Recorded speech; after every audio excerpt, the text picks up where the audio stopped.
자, 사무자동화 산업기사 두 번째 공개 문제 엑셀 문제지를 가지고 분석해서 작업해 보도록 하겠습니다.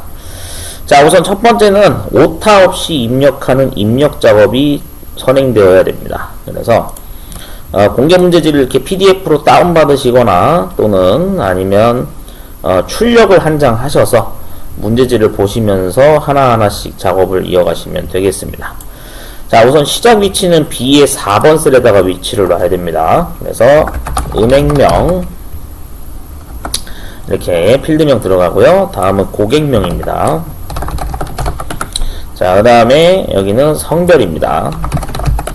자, 그 다음 옆에는 예금이죠. 자, 그 다음엔 지출이죠. 네. 그 다음에는 대출 금액이죠. 이렇게 쭉 입력을 해줍니다. B부터 G까지 정확히 입력했어요. 자, 그 다음 이제 하나씩 입력 작업 들어갈 겁니다. 자, 전자은행부터 해서 여기 밑에 24번 것까지 쭉 입력을 해야 되죠. 저는 좀 화면을 줄일게요. 네. 어차피 뭐 못 보는 건 아닌데 그냥 편하게 한 화면에 다 들어오는 게 좋으니까 여기다 그냥 하겠습니다. 자, 보면서 입력하겠습니다. 먼저 은행명, 전자은행, 학교은행, 이자은행. 자, 전자은행인데 자동 완성 기능이라는 게 제공이 되기 때문에 보통 한 글자만 입력을 해도 나머지 단어가 완성이 됩니다. 그럼 입력하기가 좀 더 편하겠죠? 그 다음 학교은행, 전자은행, 전자은행, 학교은행, 비자은행, 학교은행, 전자은행, 비자은행, 전자은행, 학교은행, 전자은행, 비자은행, 전자은행, 학교은행, 비자은행. 네, 이렇게 다 맞게 입력해 주시면 되겠죠. 자, 그 다음 고객명 입력하도록 하겠습니다. 김종남, 박철수, 남민종, 박수지, 현영표, 황기영, 하석태, 박종식, 심수미, 김지수, 그 다음 이남석, 임지영, 강승헌, 정현수, 이인용, 송춘석, 심남숙, 전은미, 한미경, 이철이 이렇게 들어갑니다. 자, 다음 이제 성별 쪽 입력하도록 하겠습니다. 1110101100101111 네, 틀리지 않고 정확하게 입력했는지 꼭 나중에 남는 시간 이용해서라도 체크를 해주셔야 됩니다. 반드시 입력 작업에서 체크하시는 습관이 가장 중요해요. 오타 하나라도 나면 얘는 결과가 틀어집니다. 자, 다음 예금이죠. 예금 입력하도록 하겠습니다. 220만, 그 다음 177만 5천, 185만, 350만, 218만, 108만 7천, 그 다음에 204만, 275만, 158만, 520만, 117만 5천. 네, 이렇게 들어가고요. 다음 357만, 200만, 254만, 160만, 220만, 그 다음 310만, 244만, 264만. 네, 이렇게 쭉 입력해주시면 되겠죠. 그 다음에 잠깐 볼게요. 어디가 입력이 안 된 것 같은데 220만, 177만 5천, 185만, 350만, 218만, 187만, 108만 7천, 204만, 275만, 158만, 520만, 117만 5천, 357만, 200만, 254만, 160만, 180만을 모르고 빼먹었네요. 네, 약간 밑으로 내리겠습니다. 자, 이런 식으로 꼼꼼하게, 저도 이게 실수를 많이 합니다. 그렇기 때문에 실수 안 하도록 이렇게 체크하시는 습관이 가장 중요하겠죠. 자, 다음 지출입니다. 자, 여기죠. 120만, 27만, 25만, 260만, 58만, 38만 7천, 그 다음에 30만, 80만, 64만, 150만, 그 다음에 80만, 21만, 32만, 28만, 27만, 42만, 53만, 44만, 17만, 22만, 쭉 입력해줍니다. 자, 다음 이제 지출도 끝났습니다. 대출 금액입니다. 자, 대출 금액 입력하겠습니다. 30만, 56만, 52만, 90만, 50만, 55만, 57만, 85만, 42만, 280만, 29만, 236만, 900만, 150만, 180만, 62만, 87만, 104만, 38만, 64만. 네, 이런 식으로 해서 모든 데이터를 다 입력을 해주시면 되겠습니다. 그래서 B부터 G까지 정확히 입력 작업이 끝났습니다. 자, 필요한 입력 작업을 다 했으면 이제 다음 페이지로 넘어가서 은행 고객 대출 계산이라는 제목을 추가할 겁니다. 자, 그래서 여기다가 은행 고객 대출 예산 이렇게 입력해 주시면 되겠죠. 은행별이군요, 정확히.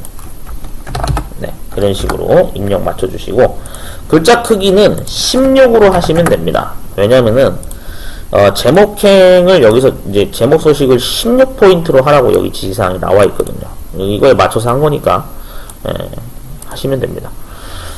자, 그다음 제목을 아직까지는 병합을 해놓으실 필요는 없는데 이 밑에 있는 걸 보시면 병합을 맞출 수가 있겠죠. 미리 B부터 L까지를 합쳐주시면 됩니다. 그래서 B부터 L 위치까지 병합하고 가운데 맞춤 해주시면 되겠죠.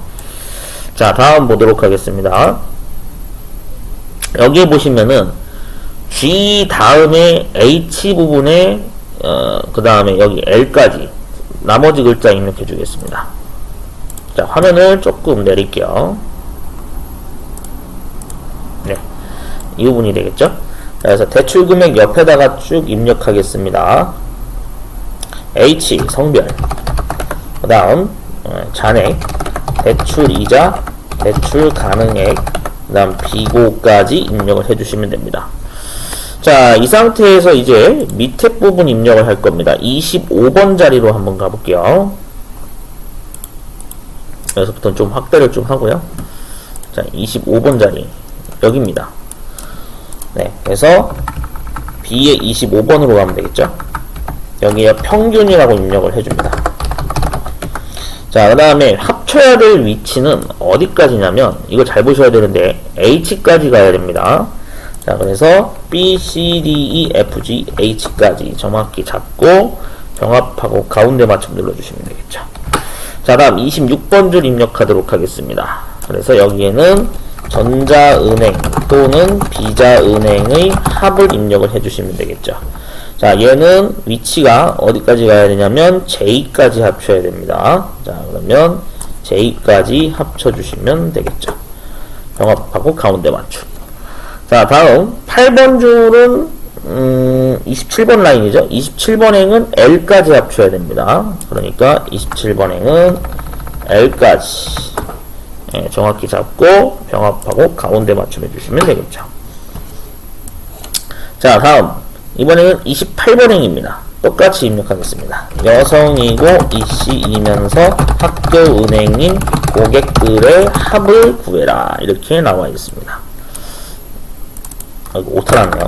네. 여성이고. 네. 자, 그 다음에, 여기에서, 얘는 위치가 i까지 합쳐야 되죠? 네, 그러니까, i까지 위치 잡고 합쳐주시면 되겠습니다. 병합하고 가운데 맞춤. 자, 다음에 이번에는 이씨이면서 우수고객인 고객들의 합이죠. 29번 줄에다가 이씨이면서 우수고객인 고객들의 합이라고 입력을 해주시고 역시 i까지 합쳐주시면 되겠습니다. 그래서 i 범위까지 잡고 병합하고 가운데 맞춤 하시면 되겠죠. 다음 30번 줄 보도록 하겠습니다. 잔액이 150만 이상 200만 미만인 합 이렇게 입력을 해주시고 위치는 똑같이 i까지 합쳐주시면 되겠습니다. i까지 범위 잡고 병합하고 가운데 맞춤 해주시면 되겠죠. 자, 이렇게 해서 31번 줄 마지막은 아까 27번 행처럼 l까지 합쳐주시면 되겠습니다. 여기까지 잡고요. 병합하고 가운데 맞춤해주면 되겠죠. 자, 그 다음 미리 좀 셀 병합을 하겠습니다. L의 25하고 26번 자리. 네, 여기를 셀을 합쳐야 되죠. 그러면은 L의 25번, 26번 병합하고 가운데 맞춤 해주시고요. 그 다음 그 밑에 L의 28번부터 L의 30번까지 병합하도록 하겠습니다. 네, 이렇게 3칸 병합하고 가운데 맞춤 미리 해줄게요. 자, 이렇게 하면 네, 필요한 작업은 전부 다 하게 됩니다. 자, 이제 H에 있는 1번 문제부터 본격적으로 문제를 들어갈 건데 미리 작성 조건을 잠깐 좀 읽어보고 넘어가도록 하겠습니다. 작성표에 그 작업표에 이제 나에서 라까지 항에 제시된 내용을 따르고 반드시 제시된 조건에 따라 처리하세요 라고 강조를 했고요. 제시된 작성 조건을 따르지 않고 여타의 방법을 사용하게 될 경우 도출된 결과는 정답이 맞더라도 절대 점수 인정이 되지 않는다 라는 점 반드시 주의하셔야 됩니다. 작업표 구성 및 서식과 관련해서도 여기에 잘 명시가 되어 있으니까 참고하시면 되겠습니다. 자, 넘어가서 1번 문제 한번 보도록 하겠습니다. 성별을 남성과 여성으로 표기를 한다라고 제시를 했고요. 여기에 괄호치고 뭐라고 되어 있냐면 성별이 남성인 경우엔 1로 처리를 했고요. 여성인 경우엔 0으로 처리를 했습니다. 아까 우리가 입력 작업을 한 걸 보시면 아시겠지만 바로 이 부분입니다. 우리가 입력을 할 때 이렇게 성별을 표시를 해놨죠. 얘를 이용해서 여기다가 남성, 여성을 찍을 겁니다. 자, 그러면 이거 같은 경우에는 당연히 if 함수를 이용해서 처리가 가능하겠죠. 자, if 함수를 열어줍니다. 자, if 함수를 열고 나서 가장 먼저 해야 될 것은 바로 조건식을 세워야 됩니다. 그래서 성별에 있는 값 1이라는 게 셀 선택을 했는데 얘가 실제 1이랑 같으면 남성이 되고 1이 아닌 경우는 여성으로 빠지게 되겠죠. 네, 그래서 문제에서 제시한 대로 1이 남성인 거 이렇게 처리해 주시면 남녀를 구할 수가 있습니다. 확인 버튼 누르시고 전부 다 채우기 엔드 하도록 하겠습니다. 여기까지. 자, 다음 잔액을 구할 겁니다. 잔액을 구하는데 예금 빼기 지출을 하라 그랬으니까 당연히 여기서는 등호 입력하시고 예금 빼기 지출을 선택하시면 되겠죠. 네, 그래서 엔터를 누르시면 됩니다. 이렇게 해서 전부 다 여기까지 구해줍니다. 자, 다음입니다. 대출 이자를 구하라고 되어 있는데 대출 이자의 경우에는 대출 금액의 10% 비율을 곱하라 그랬습니다. 자, 그러면 이렇게 하는 겁니다. 대출 금액에다가 곱하기 10%라고 이렇게 입력을 하시는 건 정확한 표현이 아니죠. 원래는 10 나누기 100을 해야 되는 거죠. 그래서 100분의 10이 10% 비율이라고 알고 계시면 되겠죠. 엔터 누르시게 되면 3만이 나오게 됩니다. 자, 대출 이자도 쭉 다 구했습니다. 자, 다음 이번에는 대출 가능액이라고 하는 것을 구할 겁니다. 자, 실제로 대출 가능액의 경우에는 잔액 빼기 대출 금액을 하라 그랬으니까 여기에 뺄셈 계산할 겁니다. 잔액 빼기 대출 금액 이렇게 처리하시면 되겠죠. 엔터. 그러면 70만이 나오게 되겠죠. 이렇게 해서 나머지도 구해줍니다. 네. 자, 이렇게 하게 되면 다시 한번 체크해 볼게요. 잔액 빼기 대출 금액. 네. 잔액 빼기 대출 금액 됐습니다. 비고를 구하도록 하겠습니다.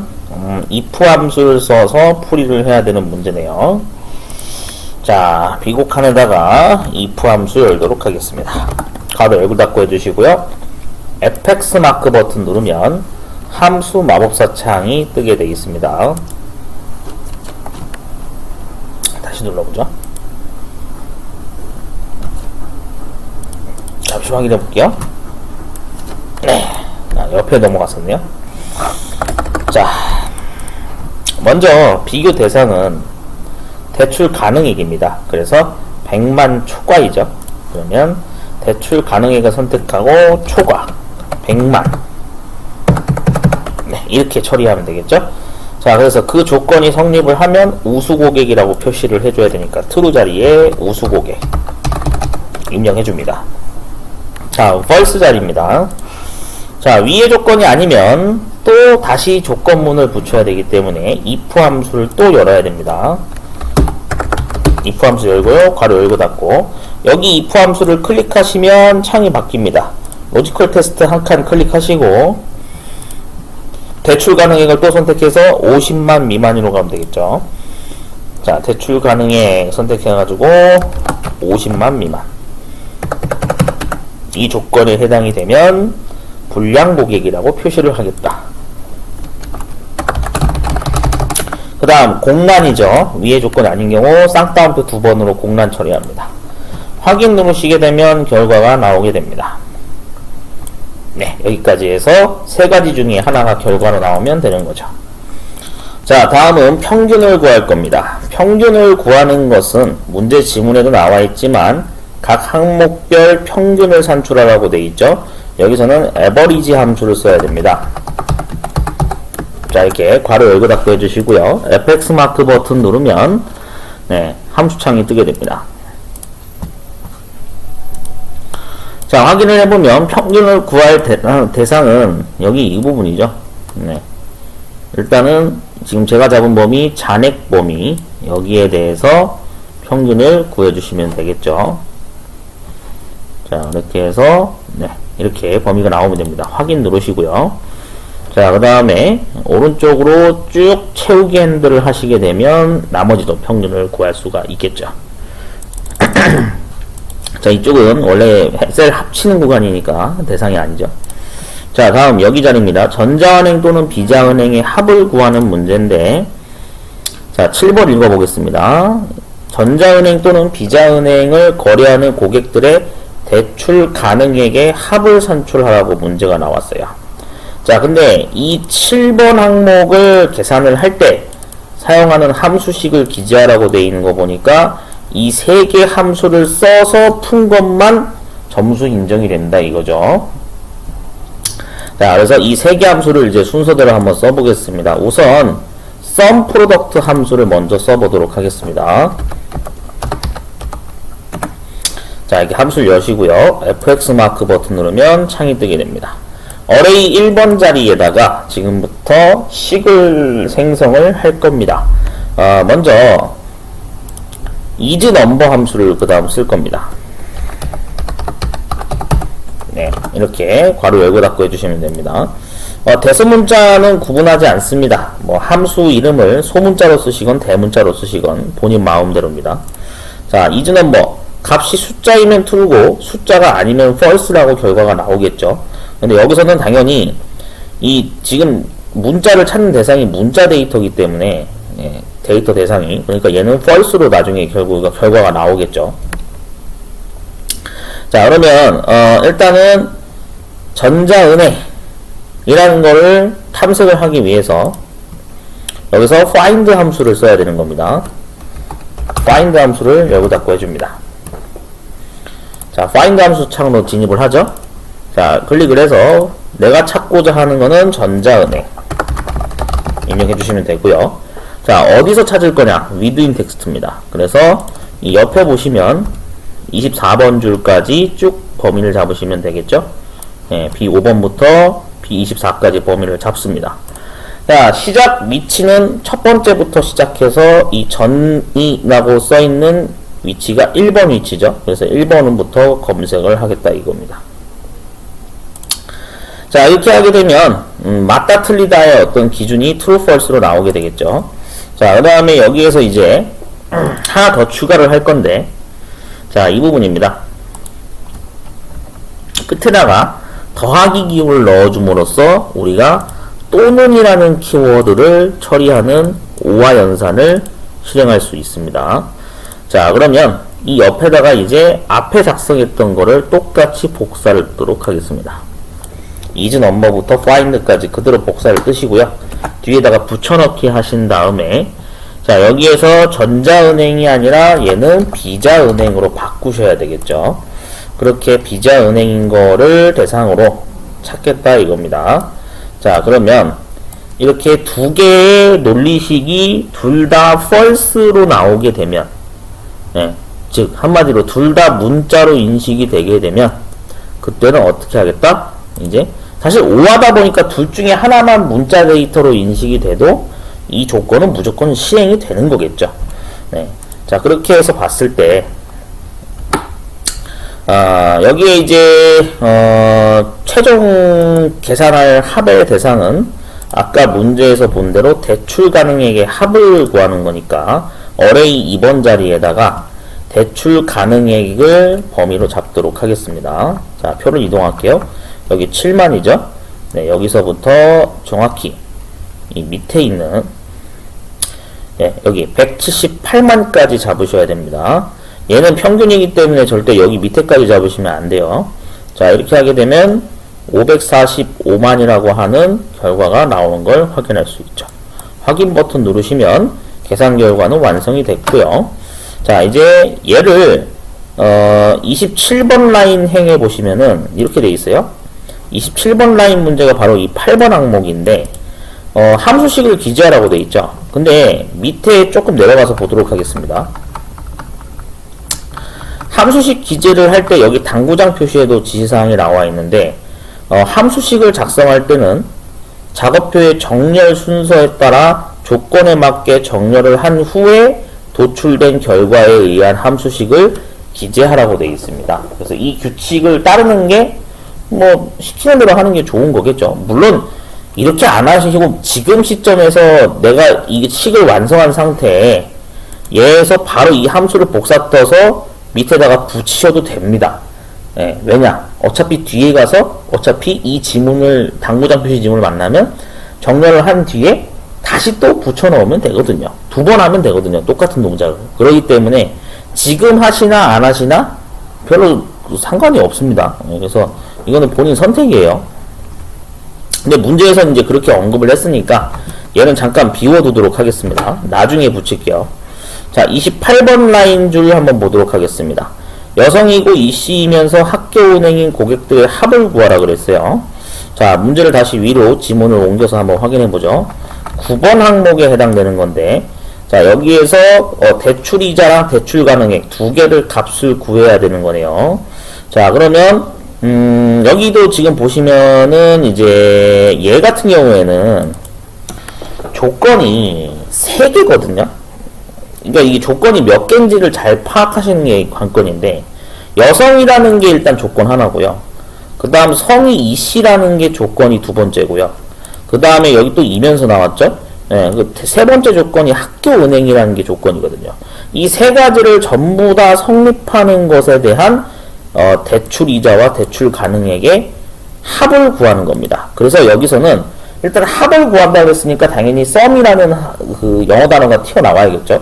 그 다음에 정확히는 조건에 부합되는 거니까 sum if인데, 조건이 하나만 해당되는 거면 sum if고요. 조건이 2개 이상 제시되면 다중조건문이라 해서 sum if s가 붙어있는 함수를 쓰셔야 되겠죠. 자, 그래서 여기서는 sum if s를 쓸 겁니다. 네, 이렇게 해서 다중조건문에 대한 식을 세우는 함수를 쓸 겁니다. 자, 먼저 첫 번째입니다. 썸 렌즈 합을 구할 범위를 먼저 잡아야 돼요. 자, 그러면 당연히 이 라인에 그대로 위치해 있는 얘가 되겠죠. 맞죠? 여기가 돼야 되는 거죠. 이 평균은 절대 선택하시면 안 됩니다. 항상 주의하셔야 되는 게 64,000까지 범위를 잡으면 되는데 여기서는 해당 범위가 당연히 대출 이자죠.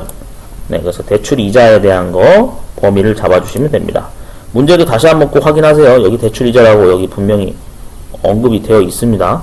이쪽에 언급되어 있죠? 9번에 대출 이자 여기. 그러니까 얘를 그대로 구할 거예요. 자, 조건 범위입니다. 조건 범위에서 보면은 첫 번째 조건은 여성이라 그랬어요. 그러면 성별에 해당되는 거 여기를 당연히 잡아야겠네요. 맞죠? 예, 그래서 이 부분 남성부터 해서 여기 위에까지 쭉 올려서 잡도록 하겠습니다. 네, 이만큼 잡고요.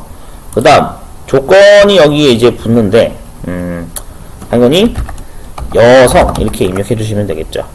그럼 이게 이제 첫 번째 조건이 성립을 하는 거라고 보시면 되겠습니다. 자, 그 다음 두 번째 조건 범위에 이제 해당되는 거를 또 잡아줘야 되는데, 문장을 읽어보면 이렇게 돼 있어요. 성이 이씨라 그랬죠. 자, 성이 이씨다 라는 거를 정확히 찾으려면 여기 고객명에서 이걸 찾아야 되거든요.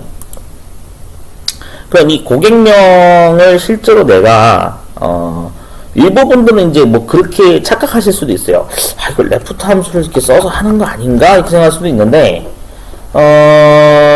정확히는 이게 아닙니다. 여기서는 어떻게 하시는 거냐면 김종남부터 쭉 잡아볼게요. 여기 이처리까지 일단 범위 잡았죠. 자, 이 범위 중에서 이씨라 그랬죠. 그러니까 정확히는 2로 시작하는 사람을 다 찾아야 된다는 얘기죠. 그러니까 여기에다가 2 입력하고 별 처리를 하시게 되면은 정확히 그 대상자를 검색할 수가 있습니다. 이미 뭐 컴퓨터 활용 능력에서 고급 필터 같은 거 이미 써보신 분들은 이거 아시죠? 예. 처음 보시는 분들은 이게 첫 글자는 무조건 2로 시작해야 된다라는 거고 뒤에 별은 어떤 글자가 오건 상관없다. 예, 뭐 그런 뜻이구나 이렇게 알고 계시면 됩니다. 자, 세 번째 조건 범위 잡을 겁니다. 이번에는 세 번째 조건이 뭐냐면 학교 은행이라는 게 조건인 거죠. 자, 그러면 학교 은행인 거를 범위를 포함되고 있는 게 바로 이 부분이죠. 비자은행부터 해가지고 여 위에까지 전자은행까지 잡아줍니다. 자, 그래서 이 범위에 해당되는 게 이제 같은 게 학교은행이라는 글자랑 같으냐라고 비교를 하겠죠. 이렇게 해서 세 가지 조건이 모두 성립되는 거에 만족되는 대상만 합을 구하게 되면 18만이라는 결과가 나오는 걸 확인할 수가 있겠죠. 네, 이렇게 해서 구했습니다. 자, 근데 이제 중요한 게 뭐냐면 얘만 구하는 게 아니라 여기 옆에도 구해야 되거든요. 왜냐면 문제에서도 분명히 언급을 했어요. 대출 가능액도 분명히 구하라 그랬어요. 다시 한번 문제 가서 볼까요? 네, 여기 보니까 대출 가능액이라고 적혀 있죠.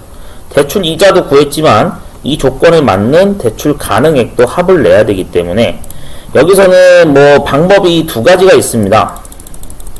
어떤 분들은 그렇게 할 거예요. 앞에 했던 계산식을 똑같이 반복 작업해서 처음부터 끝까지 작성하면 되는 거 아니냐. 맞는 말이에요. 그렇게 하셔도 문제가 없습니다. 정말 내가 자신이 없다면. 근데 나는 절대 참조라고 하는 개념을 행과 열을 묶을 수 있는 F4 기능 키를 나는 써서 이 옆에 것까지 한 번에 채우기 핸들로 두 개를 끝내겠다. 네, 그것도 맞는 방법입니다. 그래서 내가 선택입니다. 달러 표시기호를 찍어가지고 뭔가 행과 열을 절대 참조로 묶겠다 라는 방법을 쓰실 거면 그렇게 하셔도 되고, 나는 절대 참조는 자신이 없어서 못하겠어요 그러신다면 앞에 있는 이 식 작업을 똑같이 한 번 더 반복해서 여기다가 별도로 식을 작성하셔도 상관없다 이겁니다. 이거 본인 선택이에요. 자, 그럼 저는 그냥 절대 참조 쓰는 방식으로 할게요. 자, 보시면 아시겠지만은 지금 우리가 여기서 F2키를 눌렀을 때 움직여도 되는 범위가 있고 움직이면 안 되는 범위가 있어요. 이걸 잘 판단하셔야 되거든요. 이 F4키를 쓰실 분들은 우선은 남성, 여성 이 성별 범위인 빨간색은 움직이면 안 됩니다. 그렇기 때문에 이 구간은 무조건 F4키를 눌러서 묶으셔야 돼요. 그 다음에 이 합을 구하는 범위는 앞에 이게 여기 썸 렌즈였죠? 여기도 스펠링 보이죠? 합을 구할 범위는 얘는 움직여야 돼요. 왜냐면은 보세요. 얘는 움직일 수밖에 없어요. 왜냐하면 대출 이자를 기준으로 구하는 게 아니라 옆에는 대출 가능액을 구하는 거잖아요. 그러니까 얘 같은 경우에는 당연히 어떻게 해야 됩니까? 범위가 오른쪽으로 이동을 해야 되죠. 그러니까 얘는 그냥 상대 참조로 지금처럼 그냥 풀어두시면 됩니다. 자, 그 다음에 다음 거 볼게요. 여기 보면 보라색이 지금 또 표시가 되어 있는데, 자, 보면은 이 보라색의 경우에는 아까 여기 그 왼쪽 셀 범위 잡은 거 보면, 자, 얘죠. 이름은 절대 이거는 비교 대상이기 때문에 얘는 움직이면 안 돼요. 자, 얘는 이 보라색은 이름을 비교하는 범위이기 때문에 얘도 움직이면 안 됩니다. 그러니까 얘도 F4로 묶으셔야 돼요. 자, 그 다음에 다음 거 범위 볼게요. 이번엔 뭐라고 적혀 있냐면 이 녹색 범위죠. 녹색 범위 같은 경우에도 역시 왼쪽을 가서 확인해 보면, 자, 은행에 해당되는 거를 정확히 지금 학교 은행이라고 그 문제에서 언급을 했었죠. 맞죠? 학교 은행. 그러니까 정해져 있는 거죠. 이 범위도 움직이면 안 됩니다. 이 녹색 범위도 움직이면 안 되기 때문에 똑같이 F4키로 완전히 행과 열을 다 묶어주셔야 돼요. 자, 이렇게 해서 완성을 한 상태에서 엔터를 누르시면 아까 완성됐던 그 결과가 나오고 옆에 채우기 핸들까지 딱 하시게 되면 정확하게 결과가 나오는 것을 확인할 수가 있습니다. 자, F2키를 눌러서 다시 한번 체크해 볼게요. 자, 보시면은 얘는 지금 움직였죠. 아까는 대출 이자였는데 대출 가능액으로 바뀌었어요. 네, 이걸 눌러서 확인할게요. 이걸로 확인하시는 것도 물론 편한 방법인데 한번 해보죠. 그러니까 합을 구할 범위가 K열에 해당되는 대출 가능액으로 바뀐 거죠. 그 다음에 성별은 아까 여기 얘기한 대로 남성, 여성에 대한 범위니까 H열에 해당되는 범위 잡혀있죠. 그 다음에 여성이다라는 거는 그대로 똑같이 유지가 됐고요. 그 다음 두 번째 조건 범위도 역시 이름 범위로 아까 C열에 해당되는 거 잡혔는데 여기 있는 거에 대해서 2로 시작하는 사람인 거 똑같이 유지됐죠. 자, 그 다음에 세 번째 범위 은행이라고 하는 범위죠. 네, 여기 있는 범위에서 여기 학교은행과 같은 걸 찾는 거니까 똑같이 유지가 됐죠. 네, 이렇게 해서 조건 범위 3개는 절대 참조로 묶으셔야 된다. 네, 이걸 알 수가 있습니다. 그래서 음수값이 나오는 게 정상이에요. 자, 그러면 이제 이 상태에서 다음 문제를 보도록 하겠습니다. 자, 성이 이씨이면서 우수 고객인 고객들의 대출 이자, 대출 가능액의 합을 산출하라고 되어 있어요. sum product 함수를 써서 구하라고 되어 있는데 한번 풀어보도록 하겠습니다. 자, sum product 함수를 쓰겠습니다. 자, 첫 번째 조건을 먼저 제시를 해야 되니까 문제 한번 가서 볼게요. 자, 여기에 보시면 성이 이씨이면서 우수 고객인 이게 조건 범위죠. 이게 우리가 해당 제시되는 조건이죠. 문제에서 제시한 거. 그러면은 이씨이면서 우수 고객인 거 결국 여기서도 우리가 뭘 쓸 수 있냐면 얘 같은 경우에는 아마 이런 걸 좀 생각하시는 분들이 있을 것 같아요. 먼저 한번 제가 그냥 작성을 해볼게요. 자, 이렇게 되는 겁니다. 성이 이씨다. 그러면 left 함수. 네. 뭐 예를 써서 또 해야 되는 거 아니냐. 이럴 수 있겠죠.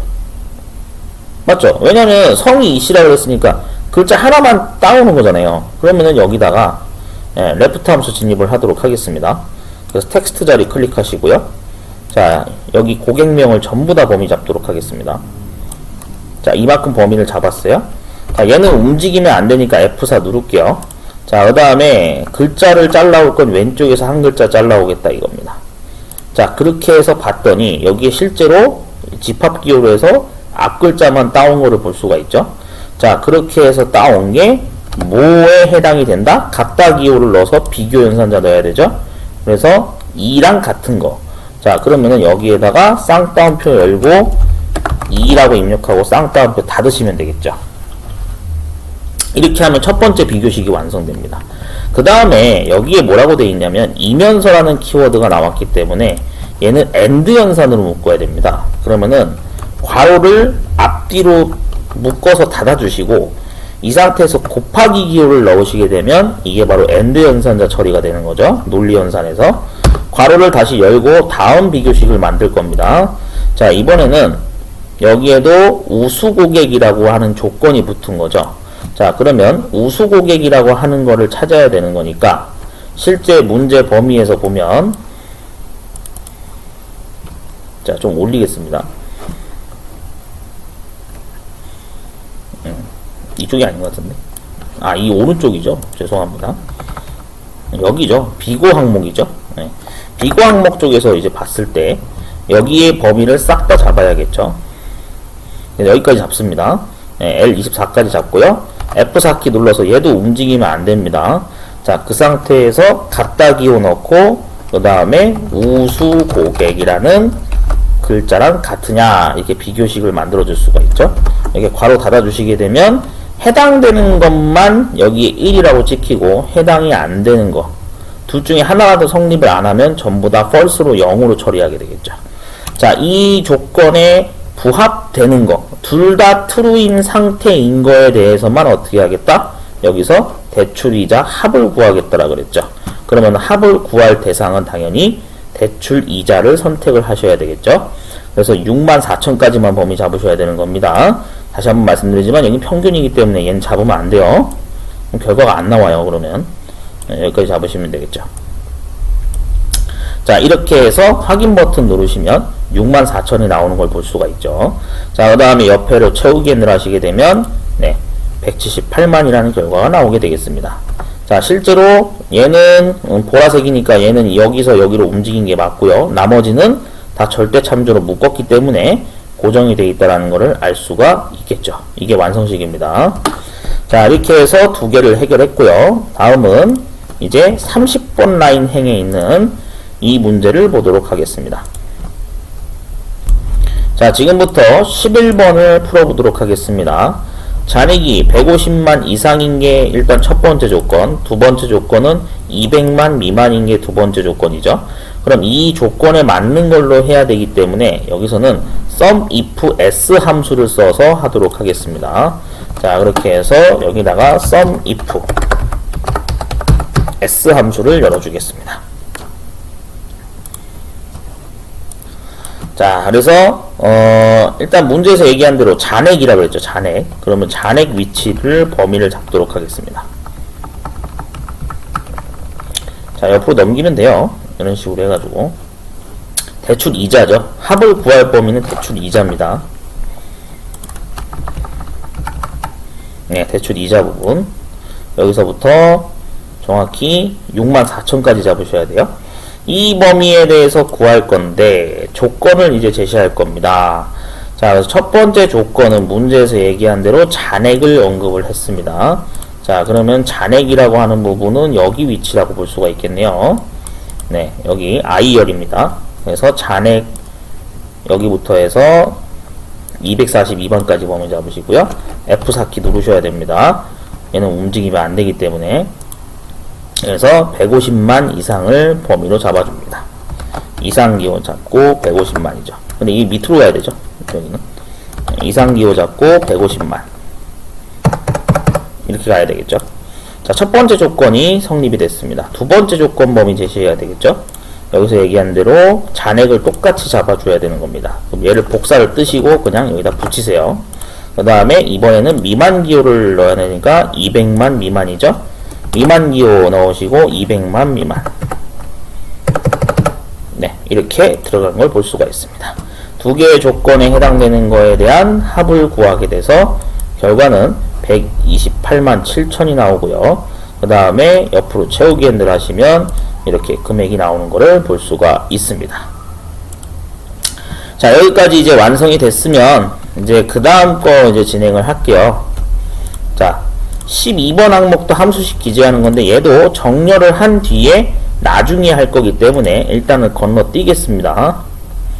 자, 이제 여기 당구장 표시를 좀 읽어볼게요. 함수식을 기재하는 셀과 연관된 지정함수 조건이 있을 경우 제시된 함수만을 사용해서 구성해야지만 점수 인정이 된다라는 내용이에요. 네. 그래서 아까 위에서 언급된 거 이런 거 식 기재하라는 이 함수 문구 있죠? 이걸 잘 체크하셔야 됩니다. 자, 그 다음 이제 이거 정렬 작업을 이제 할 거예요. 예. 라 항목이라고 하는 번호가 있는데, 밑으로 내려가서 보겠습니다. 여기에 이렇게 나와 있죠? 바로 밑에. 자, 정렬 작업을 할 겁니다. 정렬 순서는 은행명의 오름차순으로 정렬을 하고, 라고 했죠. 자, 우리가 정렬을 일단은 할 범위를 정확히 인지를 해야 됩니다. 이 작업을 하기 위해서. 그래서 어디부터 가는 거냐면, 여기 줄에서 이 비자 은행줄 있죠? 24번 줄. 네, 밑에서부터 그냥 확인할게요. 그래서 여기 우수고개까지. 네, 여기까지가 되는 거겠죠. 그래서 이 평균 부분, 이 통계낸 부분은 통계 영역은 절대 정렬에 들어가면 안 됩니다. 네, 우리가 타자 입력을 해서 그 넣었던 부분이나 이 여기에 관련된 이 기반으로 된 이 결과 구한 이 줄 함수 줄까지. 네, 24번 줄까지죠. 그러니까 정확히는 24번 줄까지만 범위를 잡아야 돼요. 그래서 여기서 여기 필드도 절대 들어가면 안 됩니다. 원래 이 필드명은 정렬 대상이 될 수가 없어요. 그러니까 5번 줄부터 24번 줄까지 범위를 잡는다. 이렇게 알고 계시면 되겠습니다. 자, 그렇게 해서 데이터에 정렬 버튼을 누르게 되면 이런 식으로 창이 뜨는 것을 볼 수가 있죠. 자, 그래서 첫 번째 정렬 기준을 일단 볼 거예요. 자, 첫 번째 정렬 기준은 여기 이렇게 나옵니다. 은행명을 기준으로 오름차순 정렬이죠. 자, 그러면은 은행명을 기준으로 오름차순 되어 있습니다. 확인 버튼 누르시면, 자, 실제로 은행명 필드를 봤을 때 얘가 가나다라 마바사에서 기역에서 히읗 방향으로 바뀌는 걸 볼 수가 있죠. 네, 그러면 첫 번째 정렬은 끝난 거고요. 그 다음 두 번째, 은행명이 같은 경우에는 대출 가능액의 오름차순이죠. 자, 그럼 정렬을 다시 한번 누른 다음에 기준 추가를 눌러서 여기서 두 번째 기준인 대출 가능액을 선택을 해줄 겁니다. 그래서 대출 가능액을 선택하시고 문제에서 언급한 대로 오름차순으로 똑같이 맞춰줍니다. 확인 버튼 누르시게 되면 실제로 두 번째 기준에 해당되는 대출 가능액에 대해서 이렇게 오름차순이 정렬된 거를 볼 수가 있습니다. 자, 이렇게까지 하게 되면 정렬이 끝난 상태죠. 그럼 다시 아까 이 지시사항대로 해서 위에 함수식 기재하는 문제 2개의 작업을 할 겁니다. 먼저 8번 항목에 보면 여기에서 7번에서 만들었던 함수식을 그대로 복사해서 붙여야 되는 상황인 거죠. 자, 그러면은 8번 자리를 위해서 한번 확인을 꼭 해줘야 됩니다. 다시 한번. 네, 여기 27번행 자리에다가 붙일 겁니다. 자, 그럼 밑으로 좀 내려갈게요. 화면을. 자, 27번 자리면 여기죠. 네, 여기다가 붙이는 건데, 위에서 작업했던 게 바로 이겁니다. 545000이라고 써져 있던 26번 행에서 작업했던 거죠. 네, 그래서 얘를 7번 거를 8번에 붙이란 얘기죠. 다시 한번 밑으로 내려갈게요. 이해를 돕기 위해서. 하나하나씩 이거 잘 체크하셔야 돼요. 여러분들. 대충대충 하시면 안 돼요. 네, 맞죠? 7번 거에서 계산한 함수식을 기재하라 그랬으니까. 자, 그럼 얘를 어떻게 하냐? 여기 이렇게 범위 잡습니다. 그 다음에 컨트롤 C나 아니면 복사 버튼 누르시고요. 그 다음 ESC 키 눌러줍니다. 자, 그 다음에 여기 27번 자리 클릭하시고 더블 클릭을 하시거나 F2 키 누르셔서 수정 모드로 들어간 다음에 여기서 붙여넣기를 해주시면 되겠죠. 근데 중요한 거는 얘가 이제 함수식이 그대로 들어가야 되기 때문에 앞에 따옴표를 이렇게 해주셔야지만 얘가 문자 데이터로 인식이 돼서 화면에 그대로 수식이 그대로 뜹니다. 자, 얘는 다 붙였고요. 자, 그 다음에 이제 밑으로 내려가도록 하죠.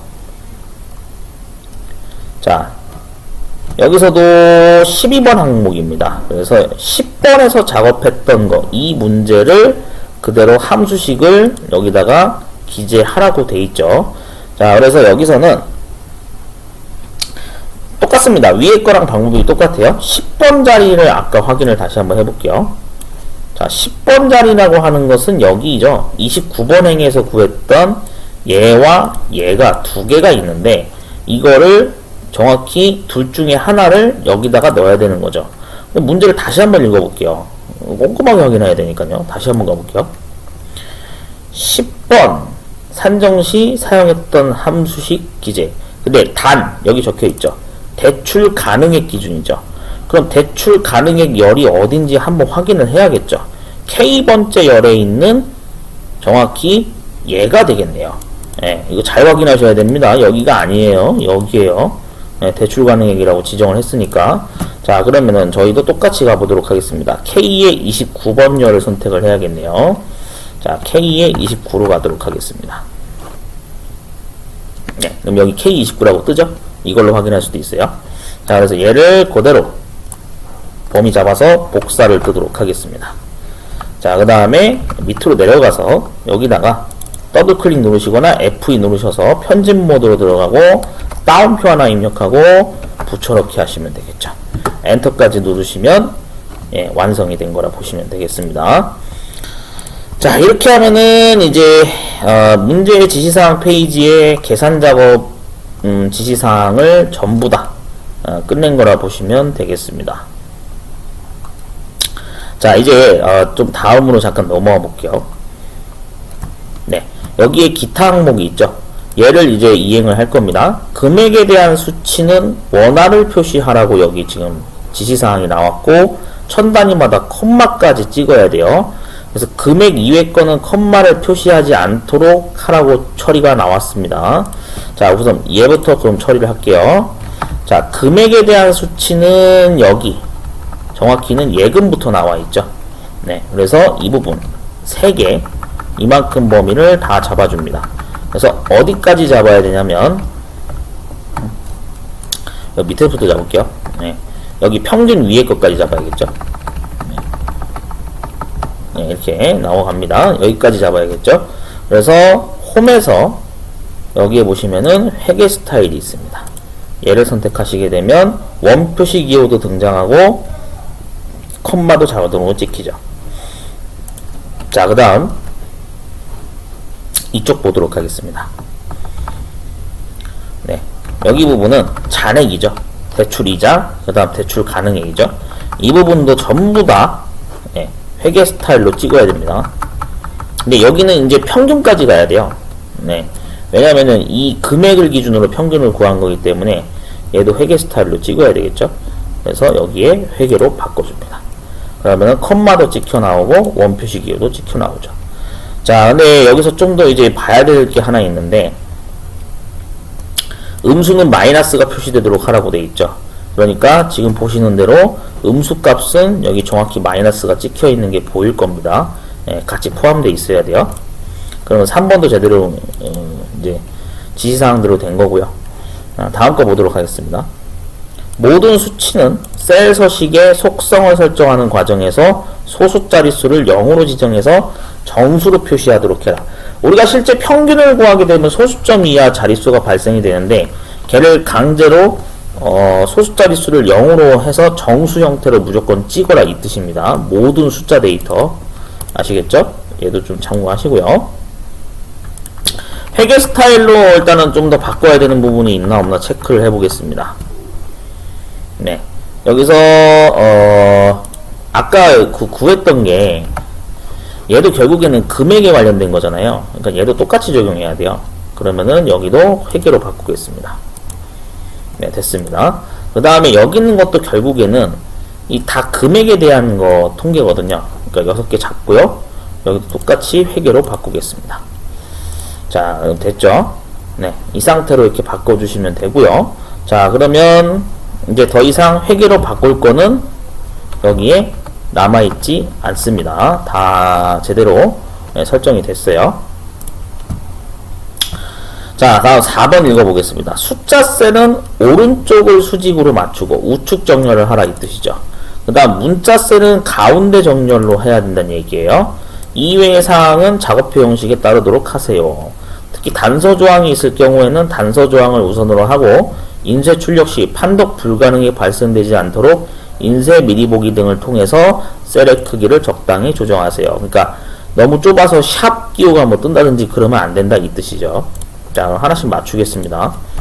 자, 여기서 보시면은 우선 첫 번째 은행명부터 해서 여기 오른쪽에 보시게 되면 네, 비고까지죠. 여기를 가운데 맞춤을 하도록 하겠습니다. 전부 다 필드명 가운데 맞춤했고요. 그 다음 비자은행부터 해서 여기 한미경까지 네, 전부 다 가운데 맞춤 처리해 줘야겠죠. 자, 얘는 숫자 데이터이기 때문에 오른쪽이 맞습니다. 이미 오른쪽에 가 있거든요. 왜냐면 다시 한번 읽어볼게요. 숫자는 오른쪽으로 가는 게 맞죠. 네, 그러니까 네, 이 부분이 맞습니다. 자, 그 다음에 여기 성별은 가운데 가야 되겠죠. 네, 그래서 성별 네, 쭉 잡도록 하겠습니다. 여기 잡아서 가운데 맞춤 버튼 누르셔서 맞추시면 되고요. 자, 그 다음에 또 이제 해야 될 게 얘도 문자 데이터입니다. 물론 함수로 구한 거기는 한데 여기도 정확히는 가운데를 맞춰줘야 되겠죠. 네, 그래서 여기까지 네, 해가지고 가운데 맞춤으로 이렇게 처리해 주시면 되겠습니다. 자, 그러면은 이제 4번 항목도 이행이 됐고요. 자, 이제 다시 위로 올라가겠습니다. 다 문제 지시사항대로 하기는 했는데 이제 셀 서식 작업을 좀 맞춰 주셔야 되거든요. 테두리 작업이나 이런 거를 마무리 지으셔야 됩니다. 자, 그래서 보시면은 일단 기본적으로 모든 테두리가 다 들어가 있어야 돼요. 자, 그래서 어떻게 하냐면 여기 B4번부터 시작해서 화면에서 봤을 때 아까 마지막으로 수식을 작업했던 구간이 여기였죠. 네, 정확히 이 구간까지 네, 여기 31번 행까지 전부 다 L31까지 테두리가 잡혀 있어야 됩니다. 그래서 범위를 잡고 모든 테두리를 입혀 주시면 되겠죠. 자, 근데 테두리가 들어간 거는 좋은데 또 반면에 테두리가 빠져야 될 구간이 있습니다.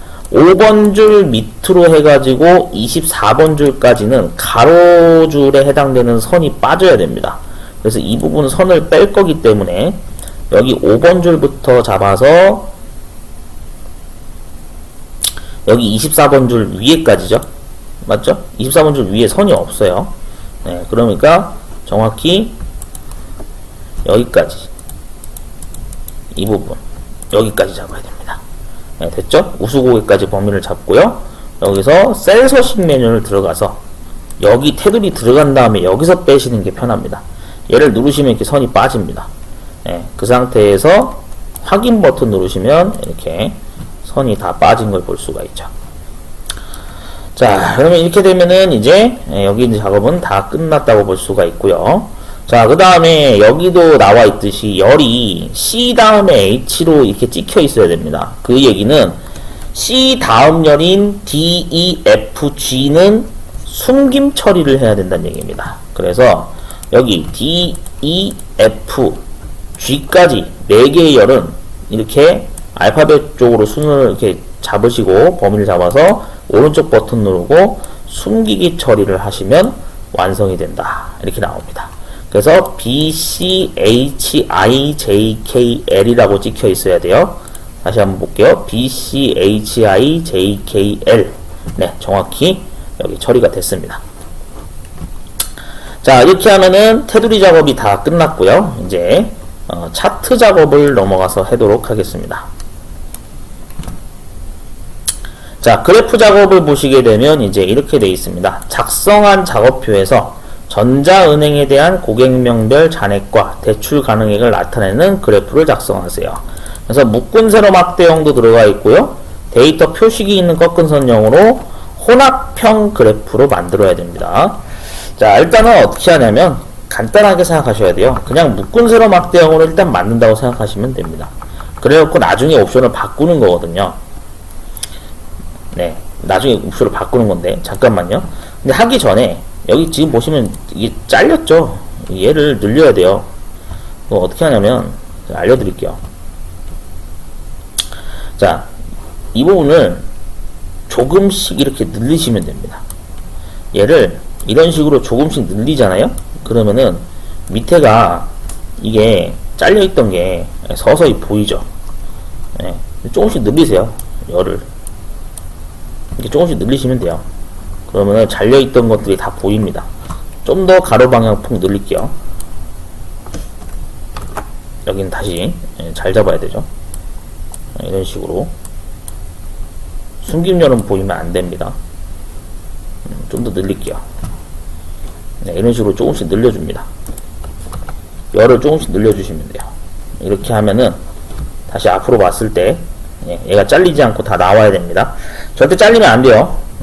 너비 이 사이즈에서 글자가. 자, 여기 자리입니다. 33번 자리. 여기다가 차트를 만들게요.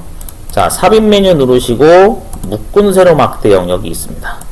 누르시게 되면 비어있는 상태로 이게 들어가요.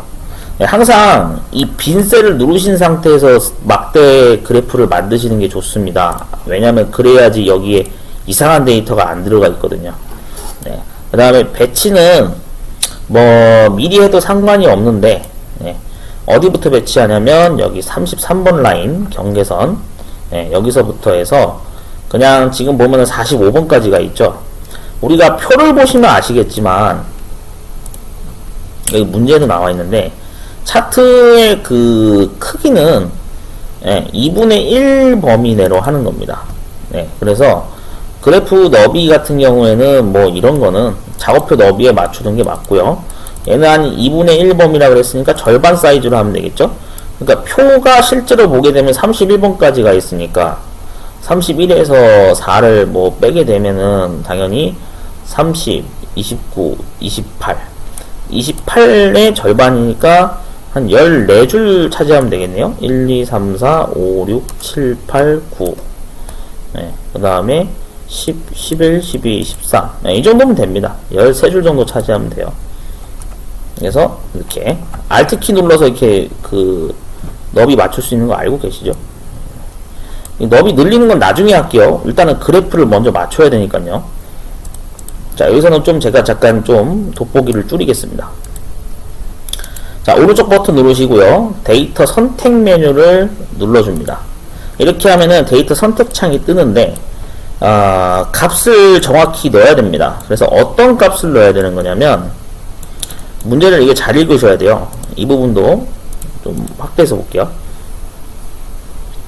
자, 이 박스 형태의 내용을 잘 보셔야 되는데 전자은행에 대한 고객명별 잔액이라 그랬죠. 그러니까 한마디로 무슨 얘기냐면 전자은행 일단 얘가 핵심이에요. 전자은행.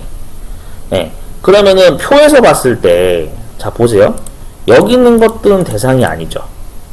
맞죠? 전자은행이라고 하는 부분은 제가 지금 범위를 잡은 대로 보면 딱 여기까지입니다. 그래서 11번 행부터 18번 행에 관련된 것만 지금 들어가는 범위가 돼야 된다 이 뜻이죠. 이쪽 관련된 레코드로 대상을 잡아야 된다 이겁니다. 자, 문제를 다시 읽어볼게요. 그러면 전자은행에 대한 고객명별 잔액이죠. 그러면은 실제 데이터가 들어가야 되는 대상이 전자은행의 잔액인 거죠. 자, 그러면 전자은행 잔액을 먼저 계열을 추가시켜 보도록 하겠습니다. 자, 범량목 계열 추가를 누르시면은 계열 이름이 뜨는데 당연히 계열 이름은 잔액으로 들어갔어야 됩니다. 그러니까 여기 잔액 이 글자가 들어가 있는 데를 범위로 잡으시면 되고요. 계열 값은 전부 다 지우고 아까 언급했던 전자은행 자리 여기 이 부분이죠.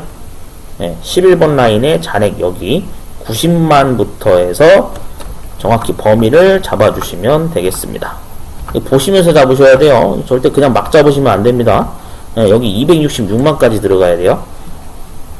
이렇게 해서 확인 버튼 눌러줍니다. 다음 또 범량목 계열 추가를 눌러서 두 번째 필드를 언급한 거는 여기 대출 가능액입니다. 그러니까 옆에 대출 가능액 필드가 계열 이름으로 들어가 있으면 되겠죠. 여기죠. K번째. 자, 그 다음 계열 값을 다 지우시고요. 그럼 여기에서 해당되는 또 전자은행부터 잡아야 되는 거니까 11번 라인의 곽수지에 해당되는 여기에 대출 가능 금액 여기서 클릭을 해놓고 이렇게 이동하셔도 돼요. 이게 오히려 더 정확합니다. 대출 가능액 여기부터네요. 그럼 여기부터 해가지고 정확히 몇 번째까지 가야 된다? 밑으로 내려가서 확인하면 되죠. 더 내려갈게요. 하나하나씩 확인하시는 거예요. 이거 신중하게 잘 하셔야 돼요. 범위 잘못 잡으시면은 차트 틀려요. 여기 18번까지 가야 되는 거죠. 여기까지 잡으시면 되겠죠. 확인 버튼 눌러줍니다. 다음 가로항목축 레이블 편집을 눌러서요. 자, 여기에서 뭐라 그랬냐면 정확히 고객명이라 그랬죠.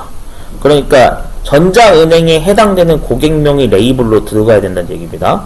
자, 그러면은 당연히 여기서는 곽수지부터 시작해서 전은미까지 범위를 잡아주시면 되겠죠. 그러면은 정확히 명단이 들어가는 걸 확인할 수 있습니다.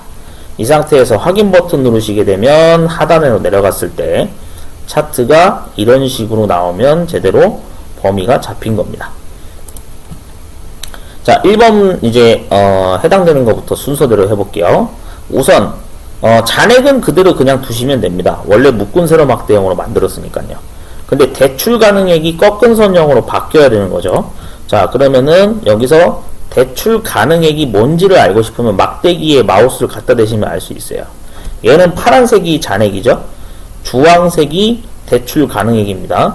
그래서 원래 예전 엑셀 이제 2010 버전까지는 이게 구분이 돼 있어서 그 해당 계열을 반드시 선택을 해야 되는데 2016 버전 같은 경우에는 사실 얘를 선택해도 상관이 없습니다. 어떤 거 선택하시건 그냥 보이는 막대 선택하시고 오른쪽 버튼 누른 다음에 계열 차트 종류 변경을 누르면 결국 전부 다 여기서 그 막대가 별도로 이렇게 구분이 돼 있거든요. 그렇기 때문에 차트 종류를 독립적으로 바꿀 수가 있어요.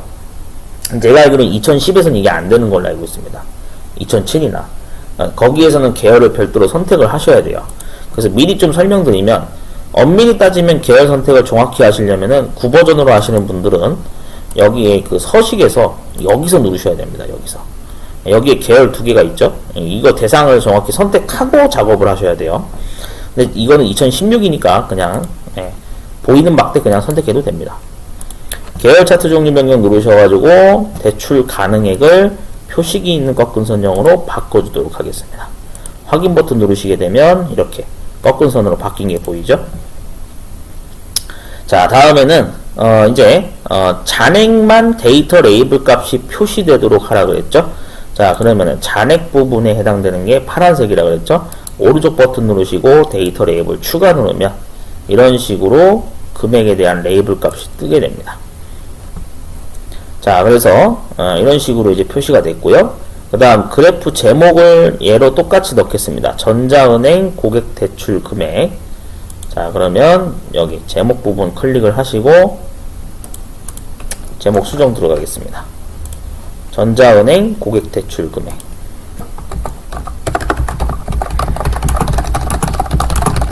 네, 이렇게 띄어쓰기 정확히 입력해 주시면 됩니다. 자, 그 다음에 이제 다음 거 X축 제목은 고객명으로 가야 되네요. 자, 그러면 여기 보시면 디자인이 있고요. 여기에 차트 요소 추가에 축 제목이 있습니다. 그래서 기본 가로가 X고 기본 세로가 Y입니다. 기본 가로를 누르신 상태에서 여기에 이제 들어가야 되는 게 바로 고객명을 넣으시면 되겠네요.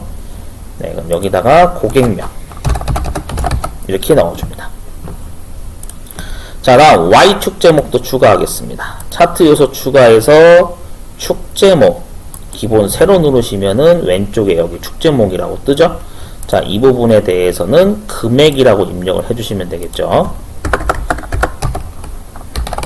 자, 이렇게 눕혀져 있는 거 그냥 상관없이 그냥 하시면 됩니다.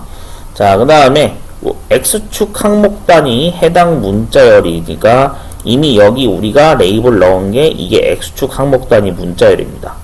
그러니까 얘는 넘어가셔도 돼요. Y축 눈금 단위도 임이기 때문에 이미 눈금이 자동으로 찍혀 있으니까 따로 건드실 필요가 없습니다. 자, 범례는 잔액과 대출 가능액이 뜨도록 해야 되는데 범례가 위에 있던 아래에 있건 오른쪽에 있건 왼쪽에 있건 그건 상관없습니다. 그냥 범례가 어느 방향이건 한 군데 들어가 있으면 돼요.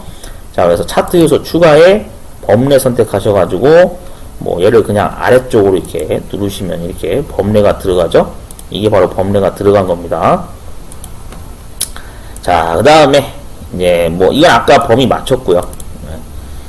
근데 이제 범위를 맞추는데 그래프 너비 같은 경우 9번 작업표 너비에 맞추라고 되어 있죠. 네, 그래서 얘를 정확히 클릭을 하셔서 오른쪽 점 클릭해서 어디까지 가야 되냐면 L까지 가야 됩니다. 가셔가지고 Alt키 누르시면 돼요. 그럼 경계선 맞춰요. 마우스 버튼 떼고 Alt키 떼고. 네, 이렇게 하시면은 차트에 대한 구성이 완성된 거를 볼 수가 있습니다. 자, 그 다음에 여기서 이제 또 해야 될 게 뭐냐면요. 잠깐 좀 볼게요. 보기에 페이지 나누기 미리 보기를 잠깐 좀 하겠습니다.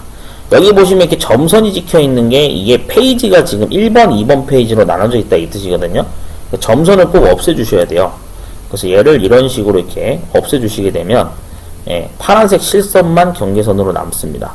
이거 자체가 1번 페이지로 지금 맞춰졌다는 얘기예요. 사이즈가. 자, 그 다음에 파일에 인쇄 이게 누르면 이게 민쇄 미리 보기인데 여기서 이게 2번 페이지가 뜨지 않도록 하시는 게 가장 중요합니다. 그래서 페이지 설정을 하시고요. 여기서 뭐 자동 맞춤 이거 용지 너비 11로 하셔도 되고요. 여백을 여기에서 위에서 6cm를 띈다 그랬죠. 그 다음 가로 가운데 맞춤 해주시면 되고요. 확인 눌러보도록 하겠습니다. 자, 이렇게 해주시게 되면 실제로 여기에 2번 페이지가 안 떠야 됩니다. 이게 지금 한 페이지 안에 인쇄가 완성된다 이 뜻이죠. 자, 그래서 최종적으로 이제 이런 식으로 작업을 하시게 되면 완벽하게 완성이 된 거다라고 알고 계시면 되겠습니다. 자, 최종적으로 다시 한번 꼭 체크해 주시고요. 확대해 가지고 여기에서 혹시나 내가 틀린 부분이 있나 없나 다시 한번 체크를 잘 해주시기 바랍니다. 얘가 좀 지금 또 잘리긴 했는데 좀 늘릴게요. 이거 좀 늘리겠습니다. 좀 더 늘려줘야 될 것 같아요. 왜냐면 이게 잘리면 안 되거든요. 이런 식으로 해가지고 다시 파일에 인쇄 미리 보기 하셔가지고 2번 페이지 뜨나 안 뜨나 체크해 주시면 되겠습니다. 자, 지금까지 공개 문제 두 번째 파일에 대해서 한번 분석 작업 및 실기 연습 작업을 한번 해봤습니다. 잘 참고하셔서 이해 안 가시는 부분 있으면 다시 한번 분석해 보셔가지고 함수 부분 특히 공부 잘 해주시기 바랍니다. 지금까지 공개 문제의 두 번째 파일 분석을 해봤습니다.